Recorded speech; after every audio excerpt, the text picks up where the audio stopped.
Hello everyone, this is Shivangi. Welcome to Shiv classes. Video में discuss करने वाले हैं हम द चिकन गेम, चिकन का खेल।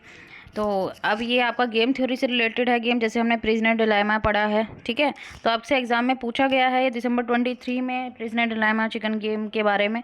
तो प्रिजनर डिलेमा तो मैंने आप लोगों को पहले से ही करा रखा है और चिकन गेम अब हो जाएगा आपको। तो हम बात करें चिकन गेम को, गेम ऑफ चिकन जो है हमारा हॉग डव गेम। ठीक है, एग्जाम में आपसे पूछा गया है हॉग डव गेम, तो आपको ध्यान रखना है इसके नाम। और स्नो ड्रिफ्ट गेम, तीनों नाम आपको ध्यान होने चाहिए। Game of chicken, hawk dove game और स्नो ड्रिफ्ट गेम। ठीक है, तो यहाँ पे ये हमारा गेम थ्योरी का मॉडल है जो यहाँ पे कॉन्फ्लिक्ट बताता है दो खिलाड़ियों के बीच के अंदर का जो उनके बीच में कॉन्फ्लिक्ट चल रहा है, संघर्ष चल रहा है, उसके बारे में ये जो गेम है वो बताता है।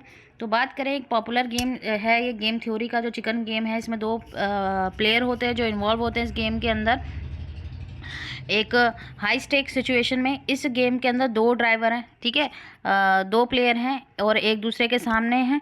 ठीक है, एक दूसरे के और जो है बढ़ रहे हैं और जो सबसे पहले मुड़ता है, ठीक है, वह क्या कर जाता है, वो हार जाता है। मतलब जिसका मूव पहला होगा वो क्या कर जाएगा, यहाँ पे हारेगा। तो जो चिकन गेम है परफेक्ट एग्जाम्पल है कैसे लोग स्ट्रेटेजिक मूव बनाएं।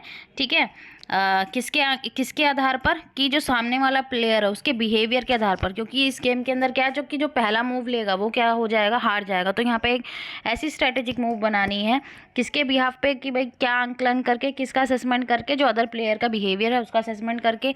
तो यहाँ पे हम नैश इक्विलिब्रियम भी देखेंगे कि कहाँ होता है। तो नैश इक्विलिब्रियम हमें पहले पता होना चाहिए। वैसे तो मैंने ऑलरेडी आप लोगों को बता रखा है, नैश इक्विलिब्रियम की अलग से वीडियो है कि जहाँ पे जो ऐसी सिचुएशन होती है जहाँ पे कोई भी प्लेयर इंप्रूव नहीं करना चाहता, अपना पे ऑफ, अपनी स्ट्रैटेजी को चेंज नहीं करना चाहता, कि भाई जो उसका पे ऑफ है उसको वही, उसमें वो संतुष्ट है, उसको वो चेंज नहीं करना है। तो चिकन गेम के अंदर नैश इक्विलिब्रियम कहाँ होता है, जहाँ दोनों ही ड्राइवर रिफ्यूज़ कर देते हैं भाई क्या करने के लिए, कि भाई वो मूव करने के लिए, सर्व करने के लिए मना कर देते हैं। ठीक है, मुड़ने में क्या कर देते हैं, इनकार कर देते हैं कि भाई हमें नहीं आगे बढ़ना है। ठीक है, तो इसकी वजह से क्या होता है, दोनों की क्या हो जाती है, हेड ऑन कोलिजन। ठीक है, दोनों की क्या हो जाती है, एक दूसरे से टक्कर हो जाती है। जब एक मूव ही नहीं करेगा, मुड़ेगा ही नहीं, ठीक है, तो क्या हो जाएगी, भाई एक दूसरे के सामने खड़े हैं। भाई अब जैसे दो कार हैं, दो कार आ रही है, तो इस गेम में क्या है, कार आप देख रहे हो दोनों एक दूसरे के सामने है कार। ठीक है, अगर एक कार ए कार है, एक बी कार है, ए कार अगर मुड़ गई तो इस गेम में क्या है कि अगर जो कार पहले मुड़ेगी वो क्या हो जाएगी, हार जाएगी। ठीक है, तो लेकिन अब ए ने भी मना कर दिया, बी ने भी मना कर दिया कि हम नहीं मुड़ रहे। अब जब दोनों ही नहीं मुड़ेंगे, दोनों चलते जाएंगे, तो सामने क्या हो जाएगी, दोनों की टक्कर हो जाएगी। ठीक है, तो ऐसा क्यों है, ऐसा आउटकम क्यों है कि दोनों ही भाई यहाँ रिफ्यूज़ कर रहे हैं। यहाँ पे नैश इक्विलिब्रियम कहाँ होगा, जब दोनों ही ड्राइवर रिफ्यूज़ कर रहे हैं कि भाई दोनों अपने ऊपर भाई किसका लेबल नहीं लगाना चाहते, कि वो कायर हैं, कोवार्ड हैं। ठीक है, कि अपने ऊपर की होगी, जो फर्स्ट मूव लेगा वो हार जाएगा। तो इसीलिए यहाँ पे दोनों के लिए, यहाँ पे हम बात करें कि ज़रूरी नहीं है कि जो नैश इक्विलिब्रियम हो is not always the best outcome for the both player. कि यहाँ पे नैश इक्विलिब्रियम, भाई हमें ये पता है कि दोनों का है कि हम दोनों मूव नहीं करेंगे, हम दोनों नहीं मुड़ेंगे।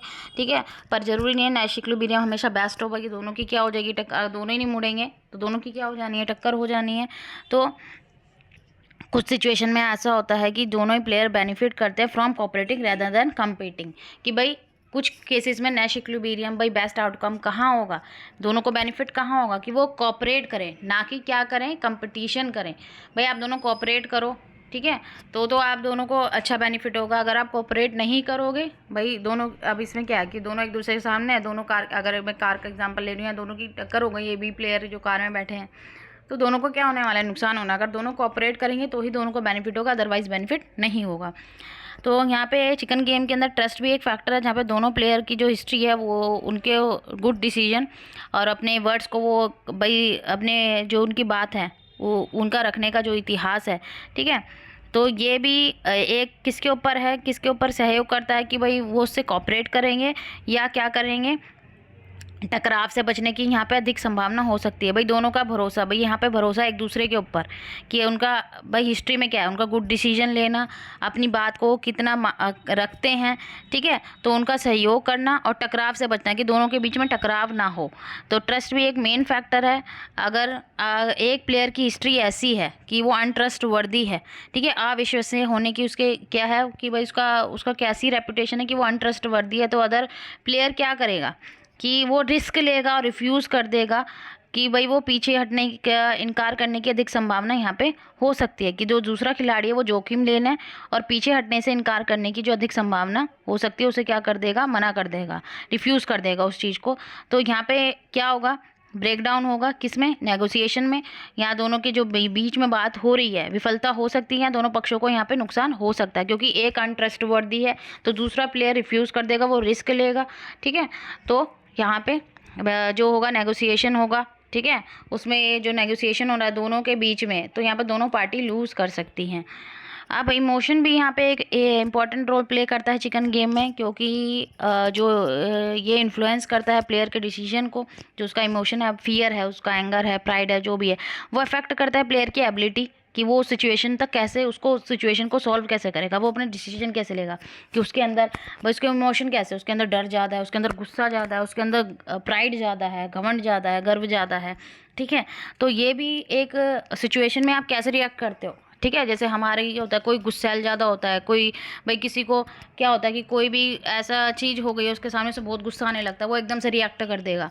ठीक है, किसी के अंदर डर होता है कि वो देख के कोई चीज़ डर गया तो वो सहम गया। ठीक है, कोई चीज़ एक बहुत कॉन्फिडेंस होता है, उसे पता है कि इस सिचुएशन में मुझे कैसे रिएक्ट करना है, कि भाई इसमें मेरे को अगर ज़्यादा गुस्सा कर दूंगा तो जो मेरे को नुकसान हो सकता है, मुझे डरना नहीं है, मुझे किसी को ये नहीं दिखाना कि मैं बहुत ज़्यादा डरपोक हूँ।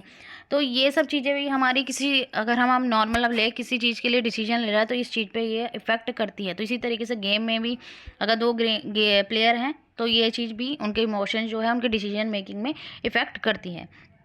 जैसे एग्जांपल है कि एक प्लेयर है, ठीक है, उसे बहुत प्राउड है, is too proud to back down, कि कोई खिलाड़ी है पीछे हटने के लिए वो बहुत गर्वित है और तो वह खेल हार सकता है, कि वो गर्वित है। ठीक है, मैं पीछे हट जाऊंगा तो इसका मतलब क्या है, वो गेम लूज़ कर रहा है। ऑन द अदर हैंड अगर एक प्लेयर जो है क्या है कि बहुत ज़्यादा जोखिम लेने से डरता है तो वह बहुत जल्दी हार मान सकता है। ठीक है, एक प्लेयर क्या है कि कोई खिलाड़ी है जो पीछे हटने के लिए बहुत गर्वित है, ठीक है, तो वो खेल हार सकता है। दूसरा खिलाड़ी क्या है कि जो रिस्क लेने से बहुत डरता है तो वो बहुत जल्दी हार सकता है। ठीक है, तो यहाँ इमोशन जो है वो मैनेज करते हैं, इंश्योर करते हैं कि आपका डिसीजन मेकिंग प्रोसेस कैसी होगी। ठीक है, तो ये आपके इमोशन पे भी जो है डिपेंड करता है। फिर आता है चिकन गेम का दूसरा एस्पेक्ट, ब्लफिंग। ठीक है, झांसा देना। तो कुछ टाइम पे कंपनी क्या होती है, बोल्ड मूव लेती है और वो क्या करती है अपने कंपटीशन के लिए, ठीक है, उनके पास कोई रिसोर्सेज नहीं है तो वो ब्लफिंग करती है, झांसा देने का ऐसा कदम उठाती है जिससे वो झांसा दे सके। तो यहाँ पे ये रिस्की स्ट्रेटेजी है। ठीक है, बट इफ़ डन करेक्टली, तो ये जो जोखिम भरी नीति है, लेकिन अगर सही तरीके से किया जाए तो ये फ़ायदेमंद हो सकती है। ठीक है, इससे पे ऑफ मिल सकता है। जैसे कंपनी है वो अनाउंस कर रही है plan to enter new market, कि वो अनाउंस करा, उसने प्लान करा भाई कि वो मार्केट में आने वाली है। ठीक है, लेकिन उसका भी कोई इंफ्रास्ट्रक्चर नहीं है, तो भाई अभी उसका कोई इंफ्रास्ट्रक्चर नहीं है, अभी कुछ बना नहीं है, लेकिन उसने अनाउंस कर दिया कि हम एक नई कंपनी लॉन्च करने वाले, तो कंपटीटर नर्वस हो सकते हैं, तो उसको यहाँ पे इस चीज़ की एडवांटेज मिल सकती है। तो यहाँ चिकन गेम में ये ब्लफिंग भी एक इंपॉर्टेंट है। भाई दो प्लेयर हो गए, एक प्लेयर ऑलरेडी एग्जिस्ट है मार्केट के अंदर, एक फर्म जो है, दूसरा प्लेयर आने वाला है, उसने बैनर अनाउंस कर दिया। अभी उसका कुछ भी इंफ्रास्ट्रक्चर नहीं है, उसका कोई ना, उसने भाई लैंड ली है ना कोई, उसके बाद अभी उसने कोई एम्प्लॉयर हायर किया, बस उसने ये अनाउंस कर दिया कि भाई मैं एक नई कंपनी मार्केट में लेके आने वाला हूँ। ऑलरेडी एक मार्केट है, ऑलरेडी एक फर्म है, उसने बोला मैं भी एक फर्म जो है एक नई कंपनी सेटअप करने वाला हूँ। तो सामने वाले को डर हो जाएगा कि भाई मेरे जो कस्टमर हैं भाई वो जा सकते हैं, भाई क्या पता उसका प्रोडक्ट की क्वालिटी ज़्यादा अच्छी हो। तो यहाँ कंपटीटर नर्वस हो सकता है। अभी वो अभी आई नहीं है, सिर्फ उसने अनाउंस करा है। ठीक है, तो उसको एडवांटेज मिल सकती है। तो हम बात करें चिकन गेम के अंदर बेस्ट ऑप्शन क्या है, स्ट्रेटेजिक मूव जो प्रेशर पुट करे आपके कंपटीटर पे। ठीक है, यहाँ पे ज़्यादा आपको रिस्क भी नहीं उठाना और जो है प्रेशर बना रहे हैं यहाँ पे। जैसे कंपनी है वो ऑफ़र कर रही है एक better deal than their competitor. ठीक है, तो यहाँ पे उसके पास इतना ज़्यादा रिस्क नहीं आएगा कि वो मनी लूज़ करेगा, वो एडवांटेज यहाँ पे उठा सकता है इस सिचुएशन में। भाई वो एक ऐसी बेटर डील कर रहा है तो कंपटीटर रिफ्यूज़ कर सकता है। यहाँ पे जो झुकने से इनकार कर देती है तो कंपनी को यहाँ पे क्या कर रही है, वो अपनी स्ट्रेटेजी का इस्तेमाल कर रही है और बिगर मूव यहाँ पे उठा सकती है।